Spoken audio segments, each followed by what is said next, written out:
ఇప్పటివరకు వచ్చినటువంటి వార్తల అంశాలను మనం చూసాం. దీనికి సంబంధించి విశ్లేషించడానికి మనతో పాటు టీఆర్ఎస్ సీనియర్ నాయకులు గోసల శ్రీనివాస్ యాదవ్ ఉన్నారు. నమస్తే అండి. అలాగే ప్రముఖ రాజకీయ విశ్లేషకులు విజయ్ గారు ఉన్నారు. నమస్తే విజయ్ గారు. శ్రీనివాస్ గారు, ప్రధానంగా భూములకు సంబంధించి కబ్జా పర్వంకి సంబంధించి చూస్తా ఉన్నాం. ఇప్పుడు గన్ గేమ్ బూ స్కామ్ కాస్త టీపీసీసీ వైపు వెళ్ళినటువంటి అంశం సంబంధించి ఇక్కడ వార్త చూస్తున్నాం. దీని గురించి మీరేమంటారు? ముందుగా మీకు అదే మిత్రులు విజయన్న గారికి, టీ న్యూస్ ప్రేక్షకులకు శుభోదయం. పరిపాలించే పరిపాలకుడు ఏ లక్ష్యంతోనైతే పరిపాలించాలి లేదా సేవ చేయాలని వస్తాడో ఆ లక్ష్యంతోనే పనిచేస్తాడు. పెద్దలు కేసీఆర్ గారు ఒక సుదీర్ఘమైన లక్ష్యంతో తెలంగాణను సాధించాలి, తెలంగాణలో ఉన్న ప్రతి పిరికెడ భూమికి నేను నీళ్ళు ఇవ్వాలి, రైతులను కాపాడుకోవాలని, తెలంగాణ కాపాడుకోవాలనే ఒక లక్ష్యంతో వచ్చిండు. తెలంగాణ ఎక్కడున్న స్థాయిని దేశంలోని నెంబర్ 1 స్థానానికి తీసుకెళ్లడం జరిగింది. ఓ రైతు బంధు కావచ్చు, కళ్యాణ లక్ష్మి కావచ్చు, 24 గంటల కరెంటు. ఆ రోజులల్లా మీరు కరెంటు ఇస్తారా అంటే అవతల గుంజ వారి తెస్తా అన్నాడు. వచ్చిన 6 నెలల్లోనే 24 గంటల నాణ్యమైన కరెంటు. అప్పటి వరకు ఏ టైంలో 3 ఫేస్ 2 ఫేస్ అని చెప్పినాం, ఏ ఫేస్ వస్తుందో తెలియదు. అట్లాంటిది టోటల్గా భారతదేశంలోనే నెంబర్ 1 స్థానాన్ని తీసుకుపోవడం జరిగింది. ఒక ధాన్యం ఉత్పత్తి కావచ్చు, ఇంకా మిగతా చెప్పుకుంటే మనం తెల్లారిదాకా చెప్పుకోవచ్చు రేపటి వరకు. అట్లా తీసుకొస్తేనే అది జరిగింది. ఈరోజు రేవంత్ రెడ్డి కూడా ఒక లక్ష్యంతో వచ్చిండు. ఏం లక్ష్యంతో వచ్చిందంటే ఫస్ట్ తెలంగాణ ప్రజలను మోసం చేయాలనుకున్నాడు.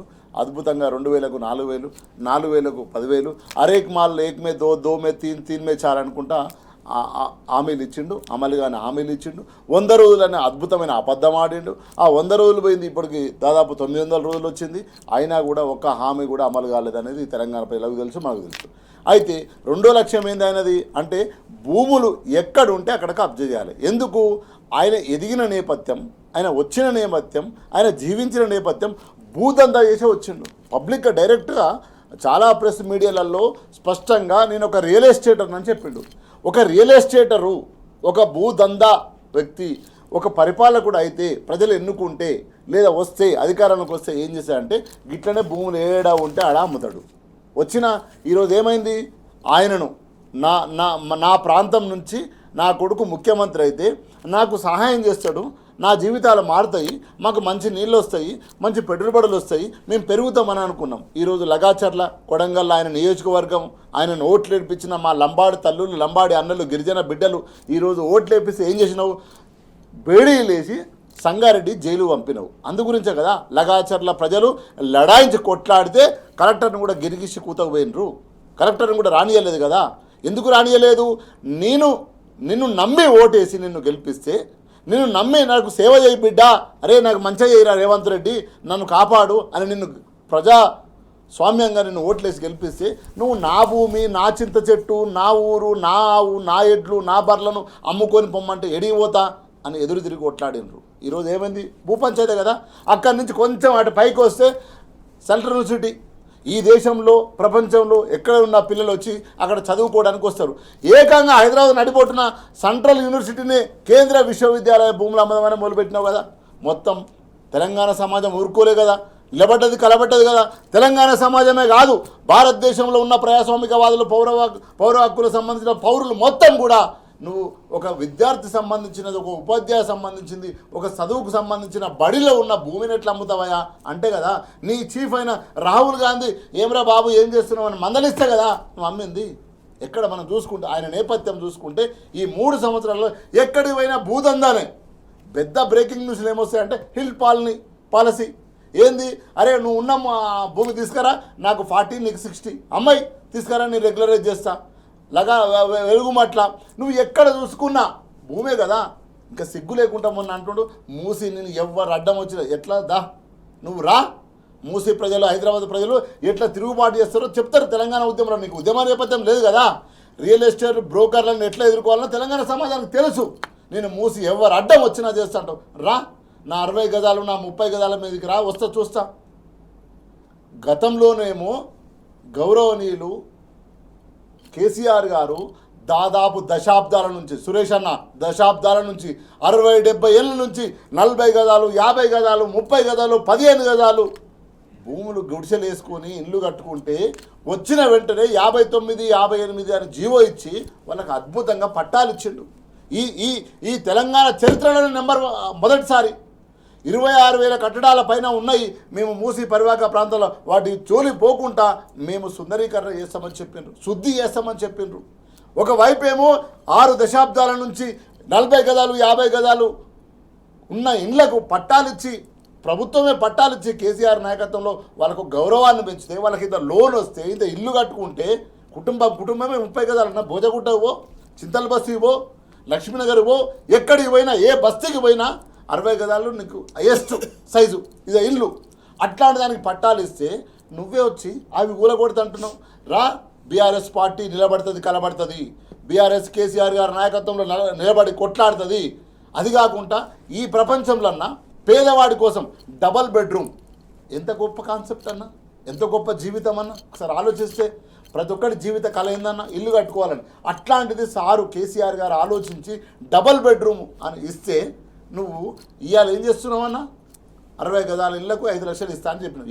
ఏమి ఇచ్చినావు? పునాదులు లేవు, గోడలు లేవు, ఆనిగ తీగలు బీర తీగలు భారతి. అంటే నేను ఎందుకు చెప్తున్నా అంటే, ఒకవైపు ఏమో కేసీఆర్ గారు పేద ప్రజల కోసం, బడుగు బలహీన వర్గాల కోసము, తెలంగాణ బిడ్డల కోసము ఒక శాస్త్రీయబద్ధంగా ప్రణాళికబద్ధంగా వాళ్ళను ఇళ్లల్లో నిలబడి చేస్తే, భూములను కాపాడితే, నువ్వు ఈరోజు వచ్చి ఏం చేస్తున్నావు? భూదందా చేస్తున్నావు. నువ్వు రియల్ ఎస్టేట్ బ్రోకరువు. ఈరోజు నీ అన్నదమ్ములు మొత్తం తిరుపతి రెడ్డి, కొండలరెడ్డి ఏం చేస్తున్నారు? రియల్ ఎస్టేట్ బ్యాక్ ఎండ్ ఆఫీసులు పెట్టుకొని ఈరోజు భూములు అమ్ముతున్నారు. అందులో భాగంగానే కదా మన నాదర్గుల్లా భూముల రైతుల భూములన్నా బీఆర్ఎస్ పార్టీ 10 ఏళ్ళు కాపాడింది. వాటిని ఏడి ఇవ్వకుండా అలా 2 చెరువులు ఉన్నాయి, 2 కుంటలు ఉన్నాయి. ఆ రైతులందరూ వచ్చి నాయన జనతా గ్యారేజ్ లాగా బీఆర్ఎస్ పార్టీకి వచ్చి మా ఊరు పోతుంది, మా భూములకు గుంజుకుంటున్నారంటే, నువ్వు ఇంకొక ఆయన ఉన్నాడు ప్రపంచ మేధావి, ఆయన మొత్తం ఈ ప్రపంచం నడిపిస్తున్న ఎవరు? మన హైడ్రా రంగరాజన్ గారు మరి మొత్తం కూల్చేస్తున్నావు కదా పేదోళ్ళ ఇల్లు. మరి నాదర్గుల్లో కనిపిస్తలేవా నీకు? నీ ఇల్లు ఏడుందో నీకు తెలియదా? సో నేనేమంటున్నా అంటే, స్పష్టంగా రేవంత్ రెడ్డి ఒకే లక్ష్యంతో పెట్టుకున్నాడు, భూములు అమ్మాలి. భూమి ఎక్కడ ఉంటే అక్కడ రేవంత్ రెడ్డి ఉంటాడు. ఆ అమ్మే పైసలు మూటలు కట్టి ఈరోజు కేరళకు ఎలక్షను, ఈ దేశంలో ఎక్కడ ఎలక్షన్ ఉంటే అక్కడికి మూటలు పంపే బాధ్యతతోనే ఈరోజు రేవంత్ రెడ్డి ఉంటున్నాడు. అంటే నేనేమంటున్నా అంటే, పేదవాడి భూమిని గుంజుకుంటావు. 20 గజాలు 30 గజాలు ఇల్లు ఉన్న మూసి పరివాహక ప్రాంతంలో వందలాది బస్తీల భూములకు గుంజుకుంటానని బెదిరిస్తున్నావు ఈరోజు నువ్వు, పరోక్షంగా ప్రత్యక్షంగా. ఒకవైపు ఏమో ఎక్కడ రైతుల భూములు ఉంటే అక్కడ గుంజుకుంటున్నావు. వెలుగుమట్లలో పోయినావు, వెలుగుమట్ల ఇల్లు కూల్చేసినావు. అయ్యో నారాయణ అన్నా కూడా నువ్వు వదిలిపెట్టలేదు. అంటే నేనేమంటున్నా, ఒకవైపు ప్రజల కోసం నువ్వు సేవ చేస్తావని వచ్చి ప్రజలను మభ్యపెట్టి ఓట్లు వేయించుకొని ఈరోజు ఎక్కడ ఉంటే అక్కడ భూమి మీద భూదందా చేస్తున్నావు. ఇది తెలంగాణ సమాజం ఊరుకోదు, బీఆర్ఎస్ పార్టీ ఊరుకోదు. నువ్వు పేదవాడి ఇల్లు కూలిస్తే, నువ్వు ప్రభుత్వ భూములు అమ్ముతే అన్న చివరికన్నా సరస్వతి పీఠ భూమి కూడా కూల్చడానికి ప్లాన్ చేసిండు అల్లుడి కోసం. ఈరోజు రాత్రి తెల్లారి గంటల పోతే కదా హరీష్ రావు గారు, మళ్ళీ సాయంత్రం 7 గంటల వరకు నేను పోతలేను. నువ్వు బడిని కూలుస్తావు, సెంట్రల్ సిటీని, గుడిని కూలుస్తావు. నువ్వు దేన్ని ఆపుతావు? ఎక్కడ భూమి ఉంటే అక్కడ రియల్ ఎస్టేట్ దందా, అక్కడ భూమి ఉంటే అక్కడ రేవంత్ రెడ్డి ఉంటాడు. ఈరోజు తెలంగాణలో ఉన్న లక్షలాది ఎకరాలు ప్రభుత్వ భూమి ఏదైతే ఉందో అది అమ్మాలని కుట్ర చేస్తున్నారు. ఇది తెలంగాణ సమాజం చూస్తున్నది. నువ్వేమో నేను అమ్ముకొని పోతాను, నువ్వు నీలాంటి వాళ్ళని చాలామందిని చూసింది తెలంగాణ సమాజం. భూమి కోసం భుక్తి కోసం పోరాటం చేసిన గడ్డ ఇది. కాబట్టి నువ్వు ఎవరి దగ్గర అమ్మినా, అందు గురించి కేటీఆర్ గారు అన్నారు, తస్మత్ జాగ్రత్త. ఎవరైతే భూములు కొంటుర్రో కొంటే మాత్రం మా ప్రభుత్వం వచ్చినాక మేము తెలంగాణ సమాజం కోసం తీసుకుంటామని చెప్పిండు. ఇది సెంట్రల్ యూనివర్సిటీ భూముల విషయంలో మీరు భూములు కనుక కొంటే మేము వచ్చిన తర్వాత ప్రజల కోసం తెలంగాణ సమాజం కోసం గుంజుకుంటామని చెప్పిండు స్పష్టంగా, జబర్దస్త్గా. ఎందుకంటున్నంటే ఇది తెలంగాణ సమాజం ఆస్తి. నువ్వెవడు అమ్మడానికి, నువ్వెవడు ఢిల్లీకి పంపడానికి? నువ్వు కష్టపడే పైసలు ఉంటే పంపుకో. కాబట్టి ఈరోజు భూదందా, ఈరోజు రేవంత్ రెడ్డి ఏంటంటే రియల్ ఎస్టేట్ చేస్తున్నాడు. ఈరోజు మొత్తం రియల్ ఎస్టేట్ వైపే ఈ తెలంగాణ సమాజాన్ని నడిపిస్తున్నాడు. మళ్ళీ ఎవరి రియల్ ఎస్టేట్ అన్నా? ఓన్లీ అన్నదమ్ముల రియల్ ఎస్టేటే. మళ్ళీ మర్చిపోయారు, తెలంగాణ సమాజంలో రియల్ ఎస్టేట్ అంతా పడిపోయింది, కూలిపోయింది, కాలిపోయింది, ఏం లేదు. ఒక్క రిజిస్ట్రేషన్లు అయితే లేవు. ఎవరన్నా చిన్న పిల్లగాళ్ళు ఇంతకుముందు వ్యాపారం చేసేది, 4 ఫ్లాట్లు అమ్ముకునేది, ఈరోజు అది పోయింది మొత్తం. కొనేటోడు లేడు, అమ్మటోడు లేడు, ఏం లేడు. కానీ ఓన్లీ ఆ నలుగురు అన్నదమ్ముల మాత్రం ఈరోజు అద్భుతంగా రియల్ ఎస్టేట్ దందా చేస్తున్నారు. పెద్ద బడా కంపెనీలకు అమ్ముతున్నారు. ఈరోజు పేదోడి భూమిని గుంజి బలిసినోనికి అమ్ముతున్నాడు. బలహీనుడు భూమిని గుంజి ఈరోజు కట్టిన చిన్న చిన్న పేద కుటుంబాల భూములు ఏది మూసీ పర్యావరణ ప్రాంతాలు అవి గుంజి ఎవరికి అమ్ముతున్నావు? నువ్వు పెద్ద పెద్ద మెగా ప్రాజెక్టులకు అమ్ముతున్నావు. ఖబర్దార్ రేవంత్ రెడ్డి, తెలంగాణ సమాజం చూస్తుంది. ఏదో ఒక రోజు నువ్వు ప్రజలకు వచ్చిన రోజు, అందు గురించే కేటీఆర్ గారు చెప్పారు, రా ఈరోజు రైతు ఒక మాట, భూములు నువ్వు ఒడ్లు కొంటా అంటున్నావు కదా, 80% కొంటానని చెప్ప, ఏ ఊరికంటే ఆ ఊరికి పోదాం పా అని చెప్పిండు. రాడు. నువ్వు ఒకవేళ వస్తే, ఒక్క నిమిషం వస్తే ప్రజాకోట్లోని నీకు శక్తి తప్పదు రేవంత్ రెడ్డి. నువ్వు ప్రజలు వెయిట్ చేస్తున్నారు. నువ్వు ప్రజలలోకి రావాలి. ప్రజలలోకి వచ్చిన రోజు నిన్ను ప్రజాకోట్లని నిన్నుకు శిక్షించక తప్పదని తెలంగాణ సమాజం వెయిట్ చేస్తుంది. ఏదో రోజు నీ పని పడతారనేది అర్థమవుతుంది. కాబట్టి భూదందా కాకుండా ఇప్పటికైనా ప్రజల కోసం 4 మంచి పనులు చేయి. 4 మంచి పనులు చేస్తే ప్రజలు గుర్తుపెట్టుకుంటారు. ఒక గొప్ప మాట చెప్పిన కేసీఆర్ గారు, వచ్చిన ఒక్క మాట అన్న, వచ్చిన ప్రభుత్వం 6 నెలల్లోనే నల్గొండ సభల రైతులు ఏదైతే పంట నష్టపోతే, అరే గొప్ప అవకాశం ఇచ్చారు, గంభీరమైన నిర్ణయాలు తీసుకోండి, గంభీరంగా పరిపాలించండి, మంచి పేరు తెచ్చుకోండి అని కూర్చొని మాట్లాడండి సభల.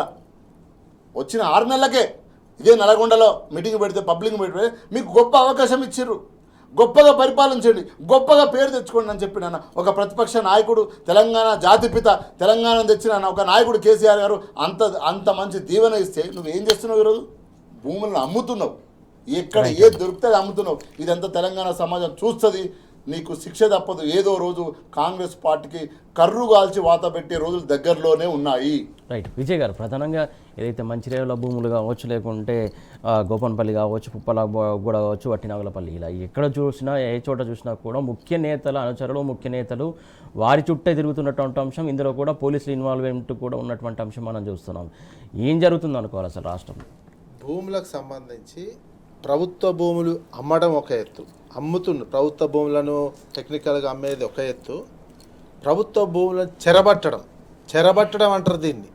మొత్తము ప్రభుత్వ భూమిని ప్రభుత్వానికి దక్కకుండా, ప్రభుత్వానికి ఆదాయం రాకుండా వీళ్ళ సొంత ఖాతాలో, సొంత జేబుల్లో వేసుకోవడానికి ముఖ్యమంత్రి పోస్టుని అడ్డుపెట్టుకొని దీన్ని భూదోపిడి, భూమి కబ్జా, ఇది మొత్తం కబ్జా, చట్ట ప్రకారం రూల్స్ నిబంధనల ప్రకారం ఏ ఉన్నా ఉల్లంఘించి వాళ్ళ పేరు మీదకి అయ్యేటట్టు ముఖ్యమంత్రి బంధువులు ఉన్నటువంటి ఇంకో ఆయన అనుచరుడుగా ఉన్నటువంటి వ్యక్తులు ఎక్కడ చూసినా ఈ ముఖ్యంగా ఇక్కడ ఉన్నటువంటి పొప్పాలు కూడా కావచ్చు, ఇక్కడ ఉన్నటువంటి విలువైనటువంటి భూములకు సంబంధించి వందల ఎకరాలు, వేల కోట్ల రూపాయలకు సంబంధించినటువంటిది. వీళ్ళే పంచాయతీలు, వీళ్ళ ఒకరికి తెలియకుండా ఒకరు సెటిల్మెంట్ చేసి తర్వాత తహసీల్దార్ మీద యాక్షన్ తీసుకునేటువంటి సిచ్యువేషన్ వచ్చింది. ఓహో మా ఇంటి వాళ్ళు చేయలేదని చెప్పి ముఖ్యమంత్రి గారు తహసీల్దార్ మీద యాక్షన్ తీసుకుంటే తర్వాత తేలింది ఏంది, తన అనుచరుడే వచ్చి చేసినటువంటిది. ఇట్లాంటి పరిస్థితిని వాళ్ళ అనుకూల మీడియా కూడా ఆపలేని పరిస్థితి ఏర్పడింది. ఆంధ్ర ఉన్మాద మీడియా కూడా రాసుకోవాల్సినటువంటి పరిస్థితి 2 రోజుల నుంచి రాస్తున్నటువంటిది, ఆయన అనుచరుడు చేసినటువంటి శంషాబాద్లో చేస్తున్నటువంటిది. రాష్ట్ర పరిపాలన రైతాంగానికి సంబంధించిన ఏమో విపరీతమైనటువంటి ఒకవైపు వాళ్ళని మోసాలు చేసుకుంటూ, ఇంత వడ్ల కొనుగోళ్ల విషయంలోనైతే రైతులను ఇంత మోసం చేస్తున్నటువంటిది, ఇంత పచ్చి మోసం, డబ్బులు వేసే దగ్గర నుంచి బ్యాగుల దగ్గర నుంచి చేస్తున్నటువంటిది, ఆ వైపు మోసం చేస్తుంది. దాని వైపు కాన్సన్ట్రేషన్ పెట్టకుండా ఈ భూములకు సంబంధించింది అయితే నవ్వు వస్తున్నటువంటిది దోపిడీ. ఇది ఎవరు అడ్డొస్తే వాళ్ళు. ఇక్కడ ఏమైంది, ఫస్ట్ ఉన్న మంత్రి కొండ సురేఖ గారు దానికి సంబంధించిన ఒక చిన్న అడ్డు పుల్లేయగానే వాళ్ళు జోక్యం చేసుకొని వాళ్ళని పక్కకు తప్పించేటువంటి ఆ ఫైల్ని ఆపించినటువంటిది 16 ఎకరాలకు సంబంధించి. మళ్ళీ ఇందులో పిసిసి అధ్యక్షుడికి సంబంధించినటువంటి విషయం వచ్చింది. ఆయన జోక్యం చేసుకొని వాళ్ళ ఏసీపీగా ఉన్నటువంటిది వాళ్ళ బావకు సంబంధించినటువంటి దాంట్లో జోక్యం చేసుకొని, ఆయన ఇందులో జోక్యం చేసుకొని ఆ డెవలపర్ ఏదైతే భూమి ఉందో ఆ భూమి 16 ఎకరాల భూమి నేను డెవలప్ చేస్తానని ఆయన ఇంత మాట్లాడుకున్నందుకు పిసిసి అధ్యక్షుడి మీద ఇది. అంటే ఎవరు వితిన్ ద పార్టీలో కూడా, మంత్రివర్గంలో కూడా ఎవరు జోక్యం చేసుకోకూడదు, మొత్తం మా కుటుంబ సభ్యులే చేయాలి, నా చుట్టూ అనుచరులే చేయాలి అనేటువంటి దాంతో ఈ రకమైనటువంటి ఎక్కడ భూమి కనిపిస్తే అక్కడ పప్పాలగూడ ఏరియా కావచ్చు, నాదర్గుల్ కావచ్చు, మిగతా మంచిర్యాలలో కావచ్చు, వేణుగోపాల స్వామి దేవాలయ భూమి కావచ్చు, శంషాబాదు ఈ ఏరియాలనైతే ఇంకొకడు అడుగు పెడతానికి లేదు, ఇంకొకరికి తెలియకుండా గజం భూమి కూడా ఇంకొకరికి తెలియకుండా అమ్మకుండా నెట్వర్క్ ఏర్పాటు చేసుకున్నటువంటి సిచ్యువేషన్ కనిపిస్తుంది. ఒక 500 గజాల భూమి అమ్మాలన్నా వాళ్ళకి ఇన్ఫర్మేషన్ పోవాల్సినటువంటి సిచ్యువేషన్. అంటే నీ రాజకీయ లక్ష్యం ముఖ్యమంత్రి పదే వచ్చింది, ఇక నెక్స్ట్ లక్ష్యం డబ్బు సంపాదన, భూ సంపాదన. ఎటుపోతే ఏ రాజకీయ నెక్స్ట్ రాజకీయ పార్టీ ఉన్నా రాజకీయ ప్రజలు ఏమనుకుంటారు, ఎలక్షన్ లేకపోతే నెక్స్ట్ పార్టీ పట్ల ఏ రకమైనటువంటి తీర్పు వస్తుంది, ఇట్లాంటి ఆలోచన కూడా లేదు. ఉన్న కాడికి ఉడ్చబెట్టుకొని దోసుకొని పోదాము, గెలిస్తే ఇది నా సొంత పార్టీ కాదు, ఇది కాదు, ఓడిపోతే ఓడిపోయినాం, వేరే చూసుకుంటాం పక్క తర్వాత అనే ఒకే ఒక కోణంతో ఈ రకమైనటువంటి డబ్బు ఉంటే చాలు శాసించవచ్చు అనే ఒక ప్రధానమైనటువంటి ఇంటెన్షన్ తోటి ఈ రకమైనటువంటి పరిపాలన భూదోపిడీకి పడుతుంది. ఇది ప్రభుత్వ భూమి అమ్మడం అది వేరు, ప్రభుత్వ భూములు అమ్మ వేరు, ప్రభుత్వ భూములను దోపిడీ చేయడం వెళ్ళి కుటుంబం కలిసి అనుచరులు కలిసి. ఇది చిన్న దోపిడీ కాదు. తెలంగాణ రాష్ట్రాన్ని పూర్తిగా అయోమయంలోకి, గందరగోళంలోకి ఇట్లాంటి ఈ కల్చర్ వచ్చిందంటే నెక్స్ట్ ఎవరైనా పరిపాలకులు వీళ్ళు వేస్తున్న పునాది మీదనే తర్వాత మొత్తం నిర్మించేటువంటిది ఉంటుంది. ఈ దోపిడీలకు సంబంధించినటువంటిది. ఇట్లాంటి దోపిడీని ప్రజలు గమనించాల్సినటువంటి అవసరం ఉంది. వీళ్ళు చేసినటువంటి దోపిడీ కింది స్థాయికి కూడా పోతుంది. ఇక శాంతి భద్రతలు ఇవి రోజు యాక్సిడెంట్లు చేసుడు, ఇట్లాంటి పరిస్థితి అంతా ఏ రకంగా వస్తుంది?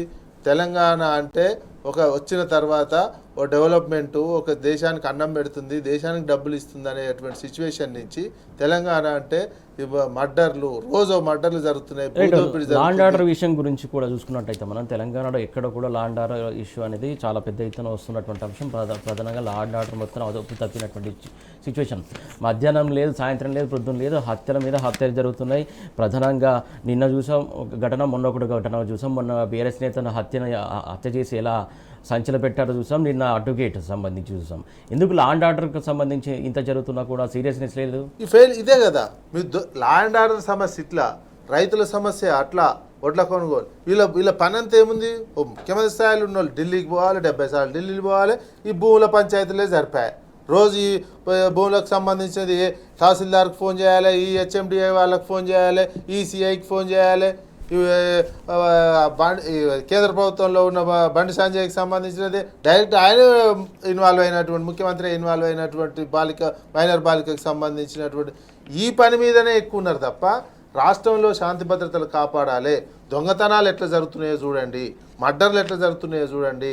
హైదరాబాద్లో రోజుకో మర్డర్ జరుగుతున్నటువంటి సిచ్యువేషన్ కనిపిస్తుంది. ఇక లాయర్కి సంబంధించినటువంటిది ఏంటంటే ఇప్పుడు ఈ దాంట్లో కూడా వెనకాల కాంగ్రెస్ పార్టీకి సంబంధించినటువంటిది ఉండే. సూర్యాపేటలో బీఆర్ఎస్ నాయకుడిని హత్య చేసిన దాంట్లో కాంగ్రెస్ పార్టీ వాళ్ళే ఉండే. ఈ అన్నీ ఏ రకమైనటువంటి పరిపాలన కొనసాగుతుందో ఆలోచించాలి తెలంగాణ సమాజము.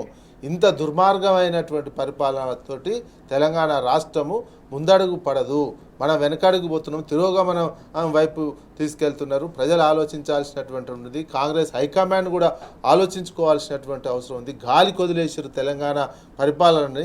తెలంగాణ పరిపాలిస్తున్నటువంటి మీ ప్రయోజనాలు ఏమి నెరవేరుతున్నాయి కాబట్టి తెలంగాణ సమాజానికి సంబంధించి, తెలంగాణ ప్రజానికానికి సంబంధించి, తెలంగాణ రైతాంగానికి సంబంధించి, తెలంగాణ శాంతి భద్రతలు, తెలంగాణ మహిళల హక్కులు కావచ్చు, మహిళల మాన ప్రాణాలు కావచ్చు, బాలికలకు సంబంధించినటువంటి మాన ప్రాణాలు కావచ్చు, సెంట్రల్ హోమ్ మినిస్టరు, రాష్ట్ర ముఖ్యమంత్రి కలిసే ఈ రకమైనటువంటి బాలికలకు సంబంధించినటువంటి మాన ప్రాణాలు తీసేటువంటి సిచ్యువేషన్లోకి ఈ రాష్ట్రం చొప్పించబడ్డది. దీనికి సంబంధించినటువంటి మీడియా కూడా యాక్టివ్ పాత్ర పోషిస్తలేదు. కేవలం వాళ్ళకు సంబంధించిన ప్రభుత్వాన్ని కేంద్ర రాష్ట్ర ప్రభుత్వాలకు అనుకూలంగానే వస్తే ఇట్లాంటి మైనర్ బాలిక మీద ఇట్లాంటి అఘాయిత్యాలు జరిగితే కూడా మీడియా కూడా బయటికి ప్రజలకు తెలియజేయకుండా, ప్రజలకు చైతన్యవంతం చేయకుండా, ప్రజల దృష్టికి తీసుకురాకుండా ఉన్నాయి. ఇన్ని వ్యవస్థలను మేనేజ్ చేస్తున్నటువంటి సిచ్యువేషన్ ఉంది. ఇది కాక్రోచ్ జనతా పార్టీ అనేది ఇక్కడ అవసరం. ఇక్కడ పూర్తి స్థాయిలో ఈ రకమైనటువంటి ఒక విప్లవంలాగా భవిష్యత్తులో రాబోతున్న సోషల్ మీడియాలో కావచ్చు, ఇంకే రకమైన కావచ్చు, తెలంగాణ సమాజం అంతకంటే ఎక్కువగా నిలదీసే అవకాశం రాబోతుంది. నిలదీస్తారు ఇట్లనే కనుక వివరించినట్లయితే. ఒక్కసారి ఇక కాంగ్రెస్ పార్టీకి ఆంధ్రప్రదేశ్లో ఏ రకమైనటువంటి పరిస్థితి కాంగ్రెస్ పార్టీకి ఏర్పడిందో తెలంగాణలో కూడా అదే రకమైనటువంటి పరిస్థితి ఏర్పడబోతుంది. ఒరిజినల్ కాంగ్రెస్ నాయకులు కావచ్చు, ఒరిజినల్ వాళ్ళు కావచ్చు, ఆలోచించుకోవాల్సినటువంటి అవసరం ఉంది. వాళ్ళకేంది వాటి వాళ్ళంతా ఏజ్ అయిపోయింది, నెక్స్ట్ ఏ పార్టీ ఎట్టిపోతే ఏం పోయింది అనే యాంగిల్లో వాళ్ళు ఉన్నారు. కొంతమంది పోతే గవర్నమెంట్ ఫెయిల్ అయిపోయింది, వాళ్ళు చూసుకుంటారు. రాహుల్ గాంధీ పోతే మాదేమంది ఏజ్ అయిపోయింది, కాంగ్రెస్ పార్టీ ఉంటేంది పోతుంది అనేది వాళ్ళ స్వార్థం చూసుకుంటున్నట్టుగా అనిపిస్తుంది తప్ప కాంగ్రెస్ పార్టీకి ఇక్కడ నూకలు లేకుండా చేస్తున్నటువంటి పరిస్థితి ప్రస్తుత పాలకులది కనిపిస్తుంది. వాళ్ళ పార్టీ వాళ్ళ ఇష్టం. కానీ తెలంగాణ సమాజం విషయంలో ఈ భూదోపిడీ కావచ్చు, అదేవిధంగా భూదందా కావచ్చు, రైతుల సమస్యలు కావచ్చు, ఈ శాంతి భద్రతల సమస్యలు కావచ్చు పట్టించుకొని పరిపాలన ఒక పద్ధతి ప్రకారం చేయాల్సినటువంటి అవసరం ఉంది. గాడిలో పెట్టకపోతే ఇంకా దోపిడీలు పెడతాయి. కరువు వస్తుంది అనుకో, ఈ దోపిడీలు, దొంగతనాలు, ఇక మర్డర్లు, రోజుకి ఇవే పంచాయతీలు ఉంటాయి. ఇక ఈ పంచాయతీలతోటే ఈ 2.5 ఏళ్ళు నడిచేటట్టుగా అనిపిస్తుంది తెలంగాణ విషయం. శ్రీనివాస్ గారు, ప్రధానంగా రాజకీయ కక్ష సాధింపు హత్యలు జరుగుతున్న వైపు, అలాగే వ్యాపారవేత్తలను కూడా హత్య చేస్తున్నటువంటి సిచ్యువేషన్ చూస్తూ ఉన్నాం. మొత్తం లాండ్ ఆర్డర్ అసలు ఉందా తెలంగాణ రాష్ట్రంలో? తెలంగాణ సమాజము హత్య రాజకీయాలు, బాంబుల కల్చరు ఇట్లాంటి కల్చర్ కాదు. పాలిటిక్స్ ఇక్కడ ప్రజల కోసం చేస్తారు, రాజకీయాలు ప్రజల కోసం చేస్తారు, పోరాటాలు ప్రజల కోసం పుడతాయి. కానీ ఏంటంటే రేవంత్ రెడ్డి వచ్చినాక కొత్త కల్చర్ను డెవలప్ చేస్తున్నాడు. ఇప్పుడు అదే గన్ కల్చర్. అంటే ఈరోజు సూర్యాపేటలో ఒక మిత్రుడు బీఆర్ఎస్ కార్యకర్తను చంపడం, అదేవిధంగా నిన్న ఒక హైకోర్టు న్యాయాన్ని కాపాడాల్సిన హైకోర్టు లాయర్ అడ్వకేట్ని ఇప్పుడు చంపితే మరి ఎవరు వాదించాలి, ఎవరు మాట్లాడాలి? స్టేట్ ఏం చేస్తుంది, రాజ్యం ఏం చేస్తుంది? ఈరోజు ఒక వకీలు సమాజం కోసము, సమాజంలో ఉన్న అన్యాయాలను ఎదిరించి ఆయన వకీలు సిప్ చేయాలి. సో ఈరోజు ఆ వకీల్నే చంపేస్తే ఇంకెవరు మాట్లాడతారు? ఆ వకీలే దేనికోసం పోరాటం చేసిండు? భూముల కోసం పోరాటం చేసిండు.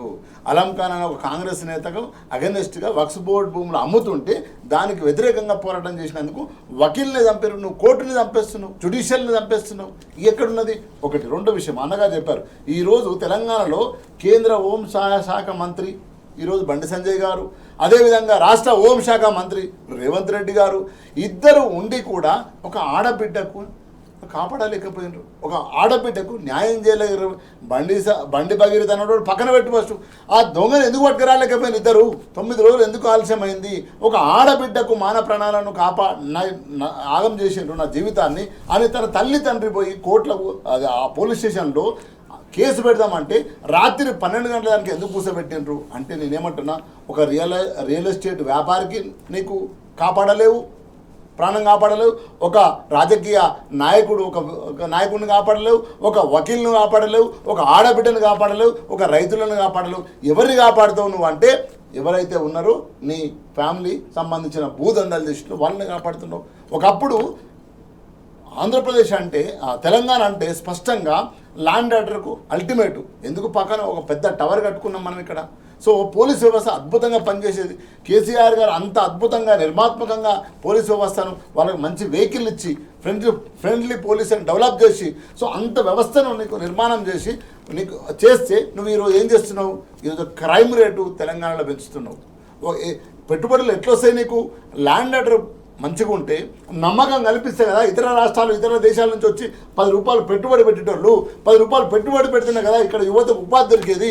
సో నువ్వు ఏవైతే పెట్టుబడులు వచ్చేటోని కూడా నువ్వు ఈరోజు బెదిరించే పరిస్థితి క్రియేట్ చేస్తున్నావు కదా. తెలంగాణ ఎవరైనా తెలంగాణలో హైదరాబాద్లో పెట్టుబడి పెట్టాలంటే వచ్చే ముందు ఏం చూస్తాడు వాడు?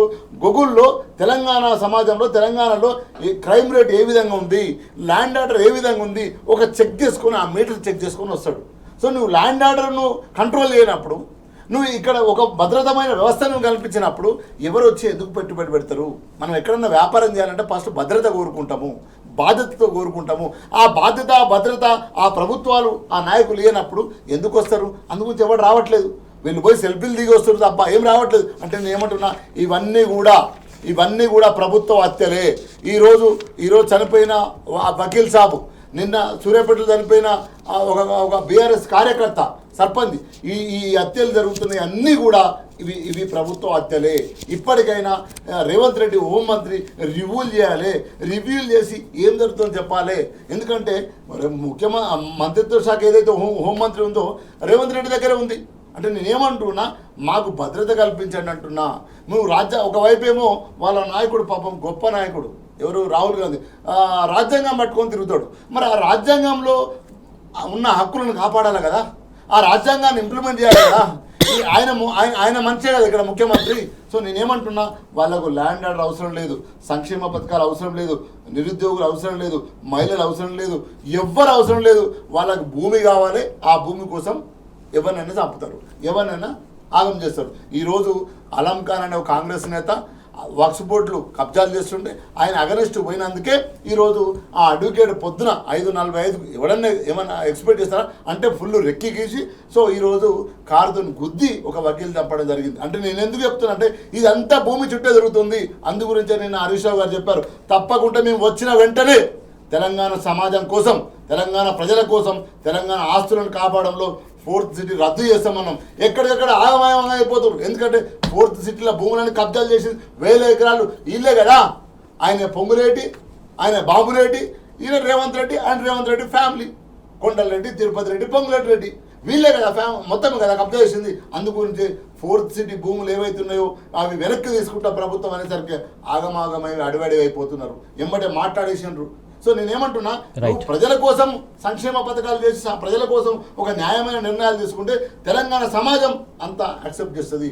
బీఆర్ఎస్ పార్టీగా మేము కూడా సపోర్ట్ చేస్తాం. కానీ నువ్వు తెలంగాణ సమాజం సంబంధించిన ఆస్తులను ఇంతకుముందు అన్నట్టు నువ్వు అడ్డికి పావుషేరు అమ్మితే మాత్రం ఊరుకునేది లేదు.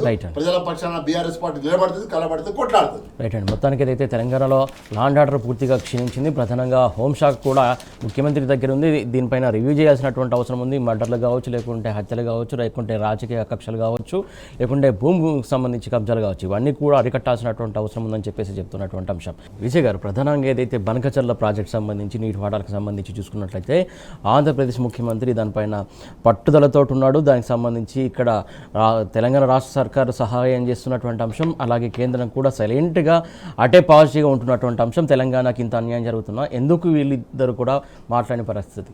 ఇదో రకమైన దోపిడీ, ఇదో రకమైనటువంటి జలదోపిడికి సంబంధించినటువంటి గురు శిష్యుల మధ్యలో ఉన్న బంధం. అందుకే ఇక్కడ మొత్తం పరిపాలన ఇండైరెక్ట్గా చంద్రబాబు నాయుడు చేస్తున్నాడు. ఇక్కడ ఆయనకున్న తెలంగాణ మీద అక్కసు, తెలంగాణ రాష్ట్రం ఆయనకి ఇష్టం లేదు, నేను ఇక్కడ హైదరాబాద్ పెత్తనం అంతా పోయింది, 10 ఏళ్ళు నీళ్ళకి వెళ్ళి శాపం తీసేనట్టు అయింది, మళ్ళీ అధికారం వచ్చింది, నా శిష్యుడే ఈడ అధికారంలో ఉండని చెప్పి అన్ని విషయాల్లో జోక్యం చేసుకుంటున్నాడు. అసెంబ్లీ కానించి ప్రతి ఒక్క సలహాదారుని ఆయన చెప్పిన మనిషిని పెట్టుకున్న పరిస్థితి వచ్చింది. అసలు అసెంబ్లీకి కూడా ఆయన మనిషినే పెట్టిండు. ఆ మనిషే ఇప్పుడు అసెంబ్లీలో ఆంధ్ర అసెంబ్లీ అధికారం వచ్చినాక ఆంధ్ర అసెంబ్లీకి సెక్రటరీ అయ్యింది. ఇప్పుడు ఇక్కడ నీళ్ళకు సంబంధించినటువంటి చూస్తే గోదావరి బనకచెర్లకే వాళ్ళకు ప్రాధాన్యత. దీనికి గోదావరి కావేరి లింక్ అని కేంద్రంలో వాళ్ళే ఉన్నదని చెప్పి గోదావరి నీళ్ళు అన్యేమో చంద్రబాబు నాయుడు వేసుకుపోయేటట్టు, ఇక్కడ మనకు ఆ నీళ్ళు ఏదైనా గోదావరి నీళ్ళు తీసుకుపోతుంటే ఆ 45 టీఎంసీలు ఇంకో 45 చిన్న నీటి పారుదల 90 టీఎంసీ పాలమూరుకు మీకు పర్మిషన్ ఇస్తున్నాం.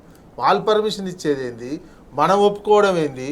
గోదావరి మొత్తం వాళ్ళకి అప్పచెప్తారా? కావేరి గోదావరి లింక్ ఉంటే మన భూభాగం నుంచి ఉంది కదా, ఇక్కడ సమ్మక్క సారక్క నుంచి నాగార్జున సాగర్ తీసుకుపోయే విధంగా, తర్వాత కావేరికి లింక్ పెట్టే విధంగా, అన్ని రాష్ట్రాలకు ఉపయోగపడే విధంగా ఆ ప్రపోజల్ కన్నా ఒప్పుకోవాలి. మొత్తం పోలవరం నుంచి కావేరికి లింక్, వాళ్ళకి కావేరికి కూడా వదులుతారో లేరో, పేరుకు కావేరి అని చెప్తే కేంద్ర ప్రభుత్వం కావచ్చు ఇంకేదైనా కావచ్చు ఉంటుందని, దానికి ఈయన ఒప్పుకున్నట్టు మన రాష్ట్రం ఒప్పుకుంటే ఆంధ్ర మీడియా అయితే, ముఖ్యంగా చంద్రబాబు ఉన్మాద మీడియా అయితే ఇక సస్యశ్యామలో 2 రాష్ట్రాలు, పుష్కలమైన నీళ్లు, ఈ 2 గోదావరి కావేరి లింక్ అయిపోతుంది. ఇక మొత్తం ఒప్పుకున్నారు, రాష్ట్ర ప్రభుత్వం ఒప్పుకున్నది, తెలంగాణ ప్రభుత్వం పాలమూరు రంగారెడ్డి ఫినిష్ అవ్వడానికి నీళ్ళు 45 టీఎంసీలు ఇస్తానికి ఒప్పుకున్నది. వాళ్ళు రాసి దీనివల్ల ఏమవుతుంది, తెలంగాణకు గోదావరిలో ఉన్న హక్కులను కోల్పోయే ప్రమాదం ఏర్పడింది. ఇప్పుడున్నటువంటి నీవు భూములు అప్పుడు తెలంగాణ సమాజాన్ని కాపాడలేకపోతున్నావు, తెలంగాణ రైతాంగాన్ని కాపాడలేకపోతున్నావు. నీటి వనరులు తెలంగాణ రైతాంగానికి ఉపయోగపడే నీటి వనరులు, రైతాంగమే కాదు తాగునీరు కావచ్చు, పారిశ్రామిక కావచ్చు, ఇంకే రకమైనటువంటిది నీటి హక్కును వదులుకునే అధికారము తెలంగాణ ప్రజలు మీకు ఇవ్వలేదండి. రాష్ట్ర అధినేతగా ఉన్నటువంటి రేవంత్ రెడ్డి గారు గుర్తుంచుకోండి, మీరు తెలంగాణ సీఎంగా పరిపాలించండి, మీరు తెలంగాణ వాసులుగా ఉండండి. మీరు నిరంతరం మీ చంద్రబాబు నాయుడు శిష్యునిగా చంద్రబాబు నాయుడు చెప్తే వినేటట్టు తెలంగాణ సమాజాన్ని ఆయన కాళ్ళకాడ పెట్టకండి, మన నీళ్ళని వదులుకోకండి, మన హక్కులన్నీ చంద్రబాబు నాయుడు ఆంధ్రప్రదేశ్కి ఇవ్వకండి. మీరు ఈ రకమైన తెలంగాణ సోయితో పరిపాలన చేయండి. గోదావరి హక్కుల్ని ఎట్లా వదులుకుంటారు? దాని మీద అసలు స్పందనే లేదు. దాని మీద స్పందన లేకుండా ఇష్యూని అంతా డైవర్ట్ చేసుకుంటూ దాని మీద ఇట్లా ఒక ఆంధ్ర పత్రికలో వచ్చినటువంటిది, ఆ ఆంధ్ర చంద్రబాబు నాయుడు ఉన్మాద పత్రికలో వచ్చినటువంటిది వెంటనే రాష్ట్ర ప్రభుత్వం దాని మీద స్పందించేదని చెప్పాలి కదా. ఇంతవరకు దాని మీద చెప్పలేనటువంటిది కనిపిస్తుంది. అంటే ఒప్పుకున్నట్టేనా? గోదావరిలో హక్కులను వదులుకుంటున్నారా? మీరు ఈ విషయం స్పష్టం చేయాల్సినటువంటి అవసరం ఉన్నది. పాలమూరు రంగారెడ్డి ఇవ్వాలి, నిన్న క్యాబినెట్ లేని పాలమూరు రంగారెడ్డి ఇమ్మీడియట్గా పూర్తి చేద్దాం. 2.5 ఏళ్ళ నుంచి దాన్ని పండబెట్టినటువంటి వాళ్ళు ఇవాళ 570 కోట్లు ఇచ్చేదో భూసేకరణ దీనికి సంబంధించినటువంటిది ఇమ్మీడియట్గా చేయాలన్నది. ఈ 2.5 ఏళ్ళలో పూర్తి అయ్యేది. అసలు అది పూర్తి అయితే వాళ్ళకు ఆంధ్ర వాళ్ళు ఆడే అధికారం కూడా ఉండకపోతుండే కదా. ఈ రకమైనటువంటి పరిస్థితి వీళ్ళకి వాళ్ళేదో భిక్ష వేస్తే కృష్ణా పాలమూరు రంగారెడ్డి మనకు వచ్చినట్టు అంత బిల్డప్ ఇస్తున్నటువంటిది. మన హక్కులను వదులుకోకుండా ఉన్నటువంటి గోదావరి కావేరి లింకు పేరుతోటి గోదావరి బనకచెర్ల లింకు నీళ్ళన్నీ తరలించుకోబోతూ ఇక విభజన ఇంకా గోదావరిలో ఎవరి వాట అయిందనేది ముందు తేలాలిగా ట్రిబ్యునల్లో. అదేది తేలకముందే ఒప్పుకోవడం అంటే తెలంగాణ ప్రయోజనాలను, నీటి ప్రయోజనాలను, తెలంగాణ రైతుల ప్రయోజనాలను, తెలంగాణ సమాజ ప్రయోజనాలను పూర్తిగా చంద్రబాబు నాయుడుకు తాకట్టు పెట్టిర్రు. ఇది తెలంగాణ సమాజం అర్థం చేసుకోవాలి. చేసిన పొరపాటుతోటి ఎంత నష్టపోతున్నామో అన్ని రంగాల్లో, నీటిల్లో కావచ్చు, వ్యవసాయంలో కావచ్చు, పారిశ్రామిక రంగంలో కావచ్చు, అభివృద్ధి విషయంలో కావచ్చు, భూముల విషయంలో కావచ్చు, పూర్తిగా ఎంత ఆగమైపోతుందనే విషయాన్ని మాత్రం తెలంగాణ సమాజం అర్థం చేసుకోవాల్సినటువంటి బాధ్యత తెలంగాణ మేధావుల మీద, తెలంగాణ బుద్ధిజీవుల మీద కూడా ఉంది, తెలంగాణ ప్రజల మీద ఇంకెక్కువ ఉంది. రైతాంగం అయితే ఇంకా అనుభవిస్తున్నారు, అది చూసుకోవాల్సినటువంటి అవసరం ఉంది. మీరు ఎంత మోసం చేస్తున్నారో మీకు ఇప్పుడు అర్థమైంది. రైతాంగానికి వడ్ల కొనుగోళ్ల విషయాల్లో మొత్తం అర్థమైంది. బ్యాగులు ఇవ్వలేదు, యూరియా ఇవ్వలేదు. అంతకుముందు కొనుగోళ్ల దగ్గర డబ్బులు కూడా ఏ గ్రేడ్ అనేది వేసి ట్రక్ షీట్ ఏ గ్రేడ్ వేస్తున్నారండి, డబ్బులు మాత్రం కామన్ రకానికి వేస్తున్నారు. కింటాకి 20 రూపాయలు తక్కువ వేసి రైతులను మోసం చేస్తున్నారు. ఇండైరెక్ట్గా కలెక్టర్ల దగ్గర మీటింగ్ పెట్టి మిల్లులు సమ్మె చేస్తామని హెచ్చరిస్తే మిల్లులకు అధికారం ఇచ్చారు. మీ ఇష్టం ఉన్నట్టు వేసుకోండి అని మౌఖిక ఆదేశాలు ఇచ్చారు. జోకే దగ్గర బిల్లు ఇస్తలేరు. 2-3 రోజుల తర్వాత బిల్లు ఇచ్చి గ్రేడ్ ఏ రకం రాసి కామన్ రకానికి డబ్బులు ఇస్తున్నారు. కామన్ రకం అంటే 20 రూపాయలు తక్కువ కింటాకు. ఆ 20 రూపాయలు తక్కువ తెల్లారి అకౌంట్లలో పడ్డాక చూసుకొని లబోదిబమని రైతులు మొత్తుకుంటున్నటువంటి సిచ్యువేషన్ కనిపిస్తుంది. ఈ కోకొల్లలు ఉన్నాయి. ఇంకా నీకు 2 రోజులు దీని మీద ఆందోళన చేస్తారు చూడు. రైతాంగం డబ్బుల విషయంలో పెద్ద ఎత్తున ఆందోళన చేస్తారు, రోడ్ల మీదకే వస్తారు. పరిస్థితి ఇంత మోసం ఎవరు చేయలేదండి. డబ్బులు ఇది ఎంత మోసం అంటే 20 రూపాయలు కింటాకి 20 రూపాయలు. రైట్, రైతుల గురించి మాట్లాడదాం సార్ ఒకసారి. శ్రీనివాస్ గారు, ప్రధానంగా ఇక్కడ ఏదైతే ఇరు ముఖ్యమంత్రులు, ఏపీ ముఖ్యమంత్రి, తెలంగాణ ముఖ్యమంత్రి ఒకే రోజు ఆ టైంలో ఆ ముఖ్యమంత్రి ఏమో నేను రాజీపడనని ఆయన అంటాడు, ఈయనేమో చర్చలకు మేము సిద్ధం అంటాడు. అసలు చర్చలకు వెళ్ళలేదు, ఏం లేదు. కాకపోతే ఈయన పదే ఢిల్లీకి పోతాడు. ఢిల్లీకి పోయి జల వివాదాలకు సంబంధించి ఎవరి వాటా రావాల్సిన వాటా గురించి మాట్లాడుతున్నాడు, ఇంకే వాటాల గురించి మాట్లాడుతున్నాడు అనుకోవాలి. ప్రధానంగా ఎందుకు ఇంత నిర్లక్ష్య వైఖరి అవలంబిస్తున్నారు అనుకోవాలి ఇక్కడ నీటి వాటాల మీద. తెలంగాణ సమాజం పైన, తెలంగాణ ప్రజల పైన కుట్రలు చేస్తున్న వాళ్ళు ముగ్గురు. ఒకటి మోడీ, చంద్రబాబు నాయుడు అండ్ రేవంత్ రెడ్డి. ఈ ముగ్గురు ట్రయాంగిల్ కుట్రలో భాగమే బనకచెర్ల. బనకచెర్ల ఎందుకు చెప్తున్నా అంటే, A1 ఎవడు అంటే Narendra Modi. A1 accused 1. Why? Because 12 ఏళ్ళు అయింది ఇప్పటి వరకు నీళ్ళ లెక్క చెప్పలేదా అండి? నాదేందో నాకు చెప్పాలి కదా. నువ్వు ఉన్నది అదే కదా, పార్లమెంట్లో బిల్లులో రాసిండు కదా. నీటి వివాదాలు రాకుండా నా వాటా నాకు ఎందుకు పంచలేదు 12.5 సంవత్సరాలలో అంటే మోడీకి తెలంగాణ మీద ఎంత కక్ష ఉందో మనం అర్థం చేసుకోవచ్చు. సింపుల్ లాజిక్, పెద్ద రాకెట్ సైన్స్ ఏం లేదు ఇక్కడ. మోడీ ఈ 12.5 సంవత్సరాలలో నా వాటా నాకు ఎందుకు పంచలేదు, మేము విడిపోయిన తర్వాత పార్లమెంటు సాక్షిగా విడిపోయిన తర్వాత చట్టం చేసిన తర్వాత మా పరిపాలన, మా నీళ్లు మాకు కావాలని మేము పోరాటం చేసిన తర్వాత ఎందుకు పంచలేదు? తెలంగాణ ఉద్యమం ఎందుకు పుట్టిందండి? కేసీఆర్ గారు ఆ రోజు నీళ్ళే నా ప్రధానమైన ఎజెండా అని చెప్పిండు. మడిని అడ్డం పెడితే మడి తడవాలని చెప్పిండు. అని కదా లక్ష్యము. రైతులు బొంబాయి దుబాయ్ బతుకులు పోవాలి అని చెప్పిండు. పాలమూరు ప్రజలు ఏదైతే వలస పోతుండ్రో ఆగాలని చెప్పిండు. వచ్చిన తర్వాత నాణ్యమైన కరెంటు ఇస్తా అని చెప్పిండు. దానికోసమే కదా పోరాటం చేసి తెలంగాణ సాధించుకున్న తర్వాత కాళేశ్వరం కట్టిండు, 24 గంటల కరెంట్ ఇచ్చిండు. ఈ ప్రపంచంలో ఎక్కడ ఏ దేశంలో లేని విధంగా రైతులకు పెట్టుబడి సాయం ఇచ్చిండు. ఒక 64 లక్షల మెట్రిక్ టన్నుల ధాన్యం ఉత్పత్తి నుంచి 3 కోట్ల మెట్రిక్ టన్నుల ధాన్యం ఉత్పత్తి వరకు పెంచిండు. పంజాబ్ను గుజరాత్ను దాటి ఈరోజు ధాన్యం ఉత్పత్తి అయింది. ఒకవైపేమో కేసీఆర్ గారు 10 ఏళ్లలో అద్భుతమైన తెలంగాణను చేస్తే మిషన్ కాకతీయ 70 ఏళ్ళు 80 ఏళ్ళ నుంచి ఆగమాగమైపోయిన చెరువులను పూటిక తీసి అద్భుతమైన మిషన్ కాకతీయ. ఎవరండి అది? మిషన్ కాకతీయ పేరు కూడా కాకతీయ రాజుల పేరు పెట్టిండ్రు. ఎందుకంటే గొలుసుకట్టు చెరువులు కాకతీయ రాజులు కట్టింది కాబట్టి. ఒక కాళేశ్వరం ప్రాజెక్టు అంటే నేను ఎందుకు చెప్తున్నా అంటే నీటి చుట్టే చెప్తున్నాను నేను. ఒకప్పుడు కరెంటు 2 పేసు 3 పేసు ఏ పేసు వస్తుందో తెలియదు. ఎంతమంది వేలాది మంది రైతులు కరెంటు షాకులకు తేళ్లు కుట్టి పాములు కుట్టి చనిపోయినరు. కానీ కేసీఆర్ గారు వచ్చిన తర్వాత 24 గంటల కరెంట్ ఇచ్చి రైతు ఏ విధంగానైనా చనిపోతే అనుకోకుండా జరిగిపోతే యాక్సిడెంట్ ఒక్క రైతు బీమా ఈ ప్రపంచంలో ఏ రైతుకు లేదనుకుంటున్నా. ప్రపంచంలో పట్టడి అన్నం పుట్టించిన ఏ రైతుకు లేదనుకుంటున్నా. అకాలంగా చనిపోతే 5 లక్షల బీమా చేసింది ప్రభుత్వం, బీఆర్ఎస్ ప్రభుత్వం. నేనేమంటున్నా, ఒక అద్భుతంగా నీళ్లు కరెంటు పెట్టుబడి ఇచ్చి రైతులను కాపాడుతుంటే ఇప్పుడు కృష్ణాలో నీటి దోపిడీ చేసే ప్రయత్నం చేస్తున్నారు. అందుగురించే ఈరోజు రియల్ ఎస్టేట్ బ్రోకర్ ముఖ్యమంత్రి అయితే ఏ బేషన్ ఎక్కడుందో తెలియదు, ఏ బేషన్లో ఏ నీళ్లు పోదో తెలియదు. గోదావరి బేషన్ ఏమో కృష్ణ అంటాడు, కృష్ణా బేషన్ ఏమో గోదావరి అంటాడు. కృష్ణ మళ్ళా నేను నల్లమల్ల పులిబిడ్డని అంటాడు. ఏం పులిబిడ్డను ఆయన నువ్వు? ఈరోజు నీ గురువు గారి కోసం తెలంగాణ నీళ్లను దోపిడీ పర్మిషన్ ఇస్తున్నావు. తెలంగాణ సమాజం చూస్తుంది. నేనేమంటున్నా, ఈ బనక చెట్లను కనుక నువ్వు కట్టడానికి పర్మిషన్ ఇస్తే లేదు కట్టనియను, నేను ఢిల్లీకి పోను, అట్టిట్లా పోతా. తెల్లారే విమానానికి ఉరికిండు. ఎవడు రమ్మను నిన్ను? ఎవడు బొమ్మని అంటారు? రాత్రి 12 గంటల దానికనేమో నేను బనక చెట్ల మీటింగ్ పోను అంటావు ఢిల్లీకి. తెల్లారి 7 గంటలకు నువ్వు విమానానికి ఉరుకుతావు. ఎట్లా ఉరుకుతావు నువ్వు?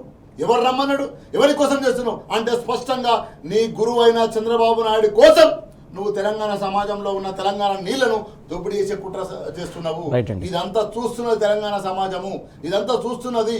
నువ్వు మంచిగా పరిపాలిస్తావని చేసింది టీఆర్ఎస్ పార్టీ. ఇక్కడి ప్రజల కోసం, ఇక్కడ అస్తిత్వం కోసం, ఇక్కడ ఆత్మగౌరవం కోసం, ఇక్కడ రైతుల కోసం కలబడి కొట్లాడుతుంది. దాంట్లో ముచ్చటే లేదు. నువ్వు ఎన్ని కుట్రలు చేసినా, నువ్వు నీ గురువైన చంద్రబాబు నాయుడు, నరేంద్ర మోడీ ఎన్ని కుట్రలు చేసినా కేసీఆర్ గారు ఉన్నంత కాలం శ్రీరామ రక్ష తెలంగాణ. రైట్. మొత్తానికి ఏదైతే తెలంగాణకు రావాల్సినటువంటి వాటాలపైన అటు ఢిల్లీలో ఖచ్చితంగా మాట్లాడాల్సినటువంటి అవసరం ఉంది. ఇది ఖచ్చితంగా ప్రధాన ప్రతిపక్షమైనటువంటి బీఆర్ఎస్ ఇది ఈ అంశం సంబంధించి పోరాడుతూనే ఉంటుందని చెప్పేసి గోసల శ్రీనివాస్ గారు చెప్తున్నటువంటి అంశం. విజయ్ గారు, ప్రధానంగా మనం ఇందాక మాట్లాడుకున్నదే ఏదైతే రైతుకు సంబంధించి అంశం, ప్రధానంగా రైతుకు సంబంధించి ఎక్కడ కూడా అకాల వర్షాల వల్ల చాలా నష్టపోతున్నటువంటి అంశం. వారికి ప్రత్యామ్నాయ మార్గాలు కూడా అధికారులు చూపని పరిస్థితి కనబడుతుంది. ఎక్కడ కూడా కాంటాలు కొనలేని పరిస్థితి, ఇష్టానుసారంగా వ్యవహరిస్తున్నటువంటి అంశం సంబంధించి మీరేమంటారు?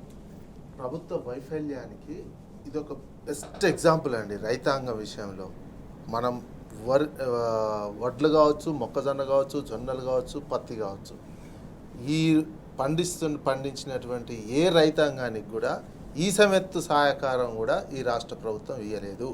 పంట నాటేసిన కాడ నుంచి మొదలు పెడితే ఏది పెట్టుబడి సహాయం కింద రైతు బంధు ఇవ్వలేదు, ఆ తర్వాత ఎరువులు ఇవ్వలే, యూరియా ఇవ్వలేదు, మధ్యలో కావాల్సినటువంటి వాటరు ఇవ్వలేదు, మొత్తం రైతుల ఇబ్బంది, దానికి కావాల్సిన కరెంటు ఇవ్వలేదు.